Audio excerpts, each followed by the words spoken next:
Alright guys, so as promised, a video tour of the vehicle we're doing. First of all, if you want to look at the tools, these are mostly Eric's, as you can imagine. That's for one size.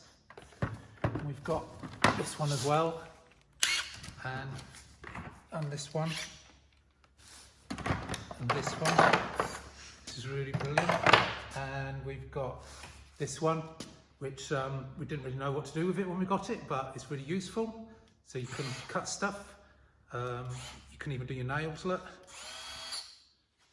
All loads of stuff you can do with that. We've got these, which all go in these, and we've got these, which also go on these, and these, which we've not used, but they'll come in useful. And this, if you've really got something that won't want to come undone, you can do that, can ring off a wheel nut with that, which is brilliant. So we've got all the tools that we need there. As you know, this is the car. As you know, we got quoted 125,000 to do this, which is just taking a mickey really. So once we started taking bits off it, then we started to realise why it was 125,000, and maybe it was a bargain, but we're committed now to doing this. So at the moment we've taken off all the easy bits, and it's uncovered quite a lot of problems that we can solve. And one of the things that was a bit surprising was when we peeled back the carpets, you wouldn't believe what we found. Absolutely nothing. And the same the other side. So we've got issues here. I've taken all of the heater out, and the dashboard and steering wheel and foot pedals, and as you can see, it's quite, I did make a mental note of where all the wires went, but this morning I realised I couldn't remember where any of them go. You'd think I'd remember one of them, but I can't. Anyway, we'll sort that out when we put it back together. I do know where these went, which these go to the to find out whether your battery's charging. So it's an amp meter. I don't know why. Probably don't need that. It's just a thing with a needle on it. It just goes like that. Don't know why it does that, and I don't think we need it. So we might not put that back in, although it's the only thing I know where it goes, so maybe we will. The tailgate is over here. This is really, really bad. As you can see, it's absolutely falling apart. And can you believe, right, this is a brand new number plate. Can you believe that somebody looked at this vehicle and thought a brand new number plate would fix it? And what's even more incredible is after they've done that, they thought, no, don't seem to have fixed it, and got rid of it. But, well, we've got the basis of a car there, the number plate, so if we can bring the rest of the car up to that standard, I'll be well pleased. Right, we've taken the outer wings off here, but unfortunately every time we take something off, we realise it's a lot worse than we'd expected.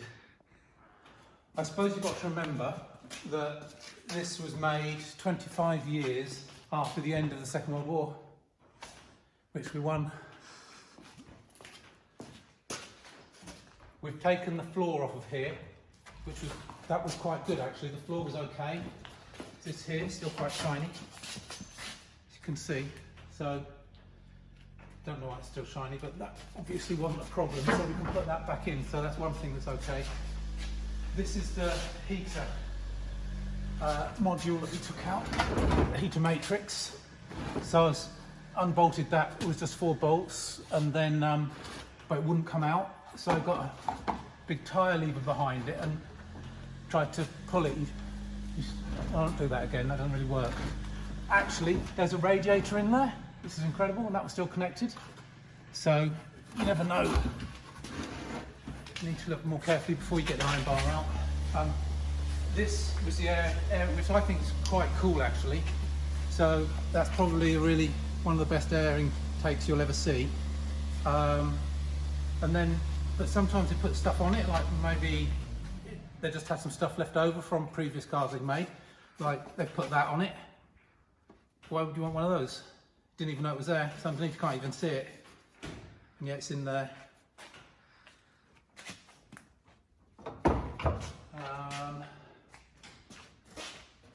Anything else? Oh, this is a cover for the gears. So it's quite oily and horrible under there.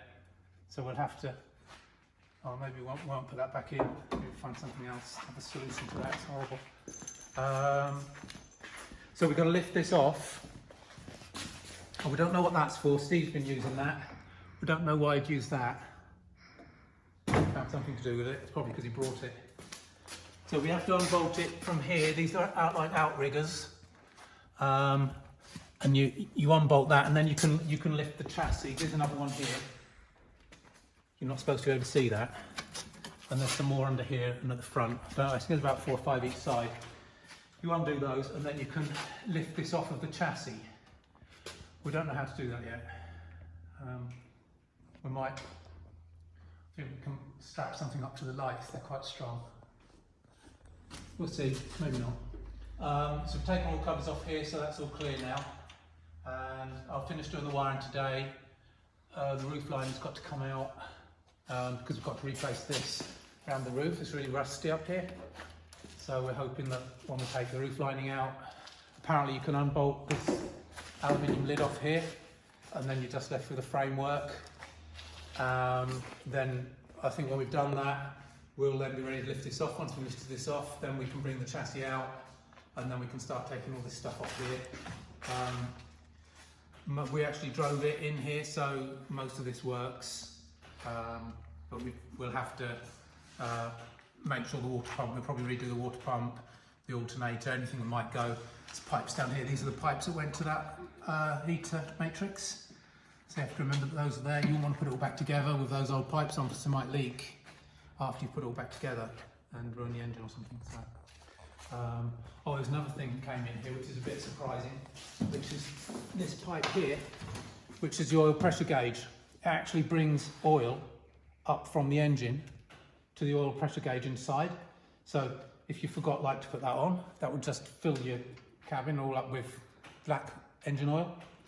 So you have to remember to put that back on. The other stuff, I don't know if they really matter. They probably do something. This goes into the speedo and stuff. These, I guess there'll be something when we put the dash back in that they fix up to.